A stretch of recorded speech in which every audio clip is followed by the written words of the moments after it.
워커 1회 옆에 있는 명월관에 왔어요. 조금 빨리 도착했는데 5시 반 디너 시작해볼게요. 기와집 정말 오랜만에 보는 것 같아요. 이런 벽돌이랑. 여기 리들잔 있고요. 지금 아직 대기하고 있거든요. 저는 오마카세 지금 별채 예약이 돼 있어가지고 거기 저기 보이시나요? 아, 네. 보시고요. 네. 여기 너무 예쁜데? 여기 너무 예쁜 거 아니에요?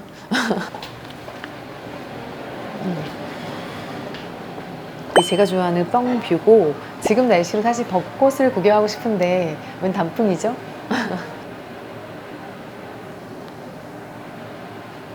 제가 또 와인을 예전에 또 사입하고 이러다 보니까 원가를 아니까 레스토랑에서는 비싼 거 못 시키겠어요. 가격을 너무 잘 아니까. 오늘 오랜만에 기분을 내볼까 하다가 그냥 무난한 걸로 시켰어요.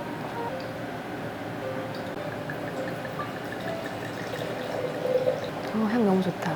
맛있을 것 같아요. 왜 밖에서 누가 해주면 더 맛있죠? 음식은 네. 아보카도 캐비어 케이크입니다. 맛있게 드시고 좋은 시간 보내주십시오. 음식 설명을 하기 전에 굉장히 정중하게 손님을 모신다는 의미로 인사를 직접 나오셨고요. 이렇게 먹을 생각은 아니었는데 캐비어 상태 되게 좋아요. 명월관 자체는 워커힐 오픈 당시랑 개업일이 똑같기 때문에 60년 됐고요. 이 별채는 한 15년 됐다고 해요.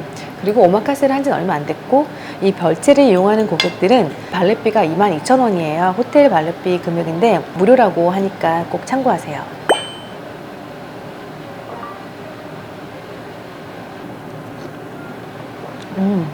생각보다 뜨겁고 진짜 시원한 국물 맛이네요. 간성동 그리고 참치 백살 준비해드렸습니다. 간이 샤브샤브 일본에서 이런 것도 사시미로 주고 난 다음에 또 샤브샤브도 해먹고 그랬었거든요. 재료가 정말 좋네요. 감성돔.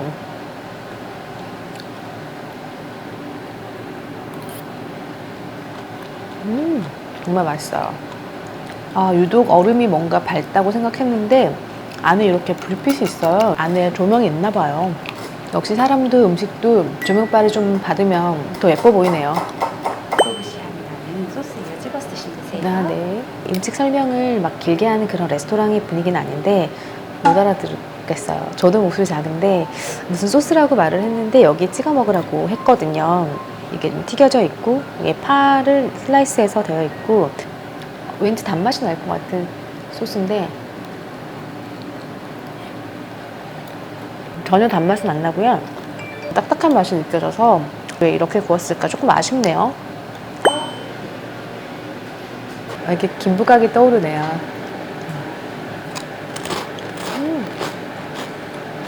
정말 고소하고요. 소르베가 나오네요. 메인 먹기 전에 클렌징 하라고 소르베 나오는 거 보니까 거의 한 절반 먹었어요. 와, 이거 너무 접시도 예쁘고 이건 인공이라서 먹는 건 아니고요. 유명한 그 샴페인 크룩 있잖아요. 크룩으로 만들었고 그 금가루가 좀 뿌려져 있어요. 샴페인으로 만든 소르베 맛은 어떤지 궁금하네요. 엄청 셔요. 샴페인 맛이 나요. 진짜 이거 먹으면 취할 것 같아요. 샴페인 맛 나고 굉장히 고소한 부위고 담백한 부위. 나이프가 엄청 예뻐요. 이거 브랜드인 것 같아요. 굉장히 고급스럽지 않아요? 보시면 약간 나눠서 드셔도 되고요. 네, 감사합니다. 양파 소스 곁들여서 한번 나이프로 이렇게 좀 잘라서 나눠서 네. 드셔도 전 한 번에 되세요. 먹겠습니다.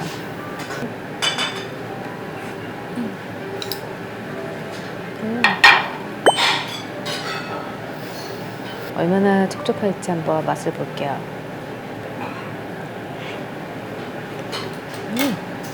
역시 맛있네요. 그대로 잘 나왔어요. 네. 이 결대로 잘랐대요.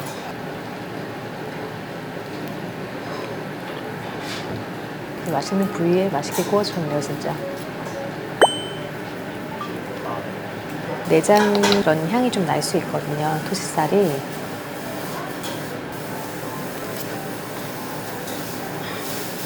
보리 된장이래요.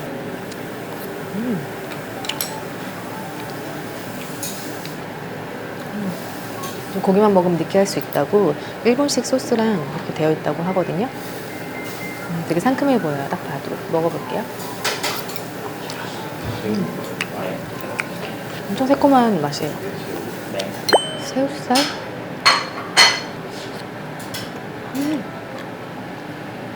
딱히 호불호 없을 것 같아요.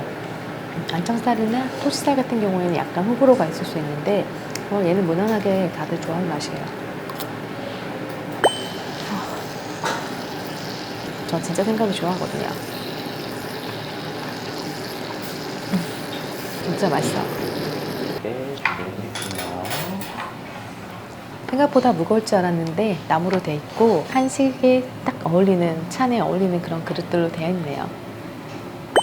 와, 맛있겠다.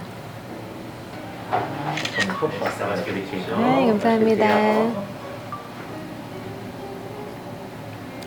확실히 코스라서 음식을 천천히 먹으니까 오늘따라 좀 많이 배불러요.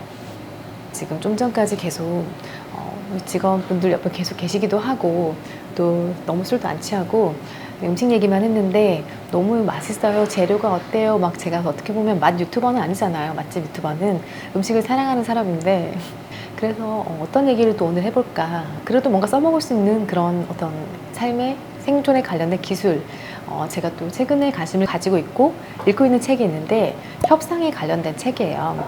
저도 어떻게 보면 흥정을 좋아하기도 하고 좀 잘하는 편에 속해요. 이것도 결국 사람을 이해하는 기술이에요. 예를 들어서 어떤 약사가 영업을 하러 갔어요, 병원에. 근데 병원 원장이 미팅 때 바로 딱 단호하게 나는 지금 쓰고 있는 이 약이 너무 마음에 들고 앞으로 다른 약으로 교체할 생각이 저는 없습니다. 이렇게 딱 선을 그었어요. 그러면 이 사람은 바로 자신의 제품을 설명할 기회를 잃잖아요. 그렇지만 그 사원은 생각을 해요. 그 원장과 얘기했을 때 그 원장님이 어떤 부분에서 마음이 따뜻한 부분을 표현하는지 이해하려고 귀를 기울이다 보면 보이거든요. 그러면 그 사원이 이렇게 얘기해요. 충분히 이해합니다.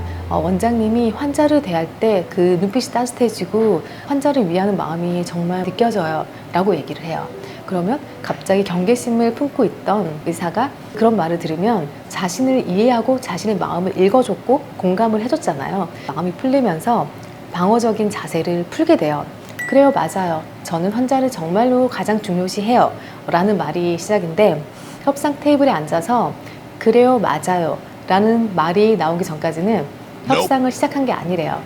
가장 큰 세계인들이 모든 사람들이 협상 테이블에 앉아 있다고 보면 돼요. 모든 건 협상으로 이루어져요. 부모님이랑 자식 간에도 뭐 어떤 부분에서 협상을 해야 될 때가 많고 어디 마트에 가도 가격표가 다 붙어 있고 그런 것도 흥정도 필요하고 그 사람이 자신의 마음을 읽어줬기 때문에 그래 맞아요. 저는 이렇게 시작하면서 이제 둘은 협상 테이블에 그때서 앉는 거예요. 그 의사도 자신이 마음을 조금 열기 시작하면서 제품에 대해서 한번 드러나 볼게요. 이렇게 마음을 여는 거죠. 뭐 회사에서 연봉을 협상할 때 대표님 저는 정말 열심히 일을 했고 저는 이 정도 연봉 인상을 해도 될 거라고 경쟁력이 있어요 라고 자신을 어필할 수 있겠죠. 대표가 당신의 능력은 인정합니다. 그러나 협상 테이블에 앉았을 때 그러나 하지만 이거는 공격 개시 라고 보시면 돼요. 이제 반박할 준비가 되어 있다. 너는 한 푼도 못 올릴 것이다. 여기서 또 재미난 내용이 뭐가 있냐면 모든 사람들이 어떤 문서, 표준 양식, 그 종이 한 장에 굉장히 맹목적으로 신뢰를 한대요. 예를 들어서 그 상사가 당신의 연봉을 올려줄 수 없어요 라고만 얘기한다면 또 다른 반박을 들어갈 수 있잖아요. 그런데 이거 한번 보세요. 여기 이 문서를 보면 당신의 연봉은 최상위급에 있어요. 이 그룹에 속해 있잖아요. 그렇게 얘기를 하면 갑자기 반박을 하지 못하고 네 알겠습니다 라고 물러난대요. 그런 예시가 있는데 미국에서 몰래카메라를 찍은 거예요. 폐쇄되지 않은 멀쩡한 도로 앞에 어떤 남자가 이 도로는 폐쇄되었습니다 라는 팻말을 들고 서 있는 거예요. 그러면 사람들이 그걸 확인도 하지 않고 대부분 돌아가거나 그 자리에 차를 멈춘대요. 어떤 말보다 문서, 글 그런 거에 굉장히 믿음을 많이 가지고 신뢰를 가져서 어떤 협상을 하거나 뭔가를 타협을 해야 될 때 그런 문서를 만들어서 통계적으로 표준 양식이 이렇다. 사실 별거 아닌데 그런 양식 모든 것도 결국은 협상의 산물인데 그런 것들을 굉장히 신뢰한다고 하더라고요. 우리가 마트든 백화점이든 어딜 가도 가격표가 있잖아요. 그러니까 사람들은 가격표가 붙어 있으면 이거는 흥정이 안 된다라고 이미 생각을 하는 부분도 있고 자기 스스로 한계를 딱 정한대요. 아, 얘 가격표는 이렇게 비싼 가격표가 붙어 있네. 얘는 절대로 깎을 수 없어 라고 생각을 한대요. 시장 가격을 정하기 위해서 원가 또는 인건비 모든 걸 계산을 해서 그 가격을 시장에 내놨을 텐데 그런 것도 결국 흥정의 결과고 모든 것들은 결국 사람과 사람 대 흥정으로 인해서 협상에 의해서 모든 게 다 만들어지고 있는데 가격 깎는 그런 법도 있더라고요. 첫째, 정보가 있어야 되고 상대보다 더 좋은 정보들이 많이 있어야 되고 또는 상대에 대한 정보도 알고 있어야 돼요. 약점일 수도 있고 그리고 그 다음에 시간. 세 번째는 힘인데 저는 시간에 관한 얘기를 하고 싶은 게 누구나 시간이 소중하잖아요. 그런데 내가 꼭 이 물건을 싸게 사겠다라는 정말 마음이 있다면 영업사원의 시간을 뺏는 거예요. 어떻게 보면 내 시간도 투자를 하죠. 영업사원한테 제품 설명을 들어요. 1시간가량 열심히 설명을 해줄 거 아니에요. 그러면 듣고 나서 모든 걸 이해하는 것처럼 하지 않고 적당히 알아듣고 내가 집에 가서 와이프랑 상의해서 같이 한 번 더 올게요 라고 하고 첫 타임에 무조건 성사를 시키지 않아요. 싸게 살려면 처음에 승낙을 하지 않아요. 돌아가고 또 다음에 와서 같은 설명을 또 1시간 들어요. 영업사원은 이미 2시간을 투자를 한 거예요. 힘들잖아요. 그리고 자기 시간에 대한 보상을 돌려받고 싶어 하거든요. 그런 상태에서 또 이거는 더 전문적인 저희 장모님께 물어보고 싶네요. 다시 모시고 올게요 하고 또 돌아가요. 그럼 되게 화가 나잖아요. 또 계산을 하게 될 거 아니에요. 영업사원이 저 사람이 살 것처럼 하면서 안 사네? 이러고 있다가 또 며칠 후에 나타났는데 사원은 생각하죠. 내가 2시간 이상 사용을 했는데 차라리 내 인센티브를 조금 덜 받더라도 당장 팔고 문 밖으로 내쫓고 싶을 거 아니에요. 이 방법을 쓸 때는 꼭 생각해야 될 게 협상의 결과에 대한 이득이 내 시간과 내 에너지를 쏟아부을 가치가 있는가. 그게 일단 가장 중요해요. 에너지를 많이 아끼자는 주의이기도 하고 그런 협상하는데 시간을 많이 쓰는 편은 아니에요. 제가 손해를 조금 보더라도 저는 시간을 줄이는 거를 더 중요시하는 스타일이어가지고 흥정을 하겠다, 가격을 깎겠다 라고 생각하면 저도 진짜 잘할 수 있거든요. 이게 레몬 계열로 만든 거래요. 초콜릿으로 이렇게 성을 쌓았어요. 이게 마지막 이제 디저트만 남겨놓고 있어요. 고기 위주로 드실 분들은 저쪽이 좋고 여기는 아무래도 이런 코스로 나오는 거니까 미국 대선 토론 이런 거 할 때 되게 흥미롭잖아요. 예전에 부시랑 클린턴이 토론을 하는데 그때 MC가 이런 질문을 했대요. 미국 실업률이 너무 높은데 여기에 대해서 어떻게 생각하냐. 부시는 거기에 대해서 이런 정책을 쓰고 이런 정책을 할 것이다 라는 정책에 대한 얘기를 했고 클린턴은 어떻게 했냐면 거기에 있는 방청객으로 온 여성 시민에게 질문을 했대요. 혹시 주변에 실직한 친구들 있으시냐 했더니 있다 이렇게 얘기를 하니까 기분이 어떠냐 했더니 마음이 안 좋다라고 얘기를 했어요. 그 여자분이. 그러니까 클린턴은 그때 뭐라고 했냐면 정말 마음이 아파요. 깊이 공감합니다 라는 말을 했어요. 근데 그 말이 정말 마음을 울리는 말이잖아요. 어떤 정책을 내놓고 막 그런 게 아니라 일단 먼저 위로가 우선인 거죠. 어떤 상황에 처했을 때 사람들은 뭔가 조언을 해주려고 하는데 진정 필요한 건 조언이 아니라 진심 어린 그런 위로거든요. 공감.